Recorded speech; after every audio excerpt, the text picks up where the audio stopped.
السلام عليكم. لو انتي مبتدئة وما بتعرفيش تعملي الرز بالشعرية واول مرة تعمليه في حياتك يبقى الفيديو ده ليكي. هقولك النهاردة كل الاسرار ان الرز يطلع معاكي مستوي كويس جدا وفي نفس الوقت مش معجن ومفلفل كده زي ما انتوا شايفين.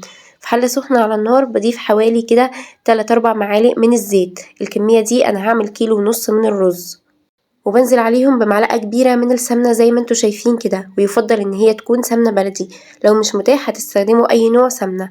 بنزل بحوالي نص كيلو كده من الشعرية، والنص كيلو شعرية بضيف له على طول كيلو من الرز. بقلب بقى في الشعرية كده زي ما انتوا شايفين على نار متوسطة علشان خاطر كلها تاخد معايا لون واحد.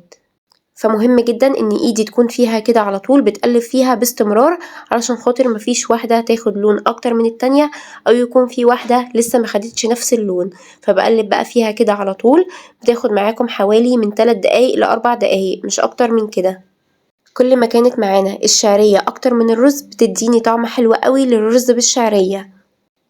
ده اللون اللي احنا عايزين نوصله بالظبط، بيكون لون ذهبي كده غامق شوية، ما تكتروش عن كده عشان خاطر الشعرية ما تتحرقش منكم.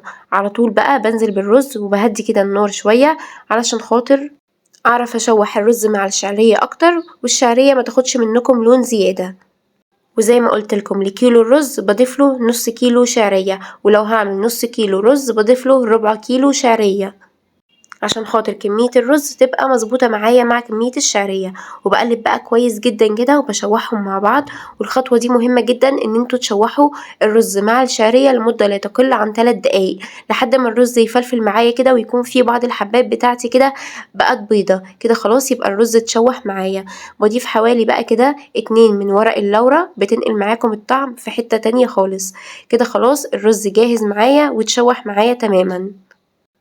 بيكون معايا بقى اي نوع شوربة عندكم، لو هتستخدموا شوربة لحمة او شوربة فراخ. لو مش متاح هتستخدموا مية مغلية كويس جدا، ولازم اللي انتوا هتسقوا بيها الرز سواء كان مية او شوربة تكون سخنة معاكم كويس جدا. انا كنت هسقي بشوربة فراخ فغليتها كويس جدا، وبعد كده بقى بضيف الشوربة بتاعتي بتكون فوق كمية الرز بعقلة ونص كده من الصباع، مش اكتر من كده. وبضيف شوية كده من مرقة الدجاج الفورية بس كده، وبغطيها وبعد كده بسيبها حوالي تلت ساعة على النار. بهدي النار من البداية، ما بسيبهاش متوسطة، لا بهديها خالص من البداية.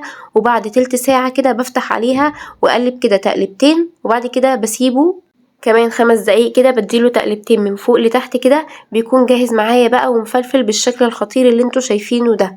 ممكن تضيفوا كمان بعد ما يستوي معلقتين سمنة بلدي كده من على الوش او معلقة زيت كبيرة، هيفلفل معاكم بقى ومستحيل رزاية تمسك في التانية.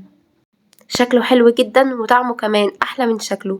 لو انتوا اول مرة تشوفوني متنسوش تعملولي اشتراك للقناة وتفعلوا زر الجرس علشان خاطر يوصلكم كل وصفاتي. متنسوش دايما ان معبوسي طه دايما حلاوتها في تتبيلتها. انتظروني ان شاء الله في فيديو جديد ووصفة جديدة.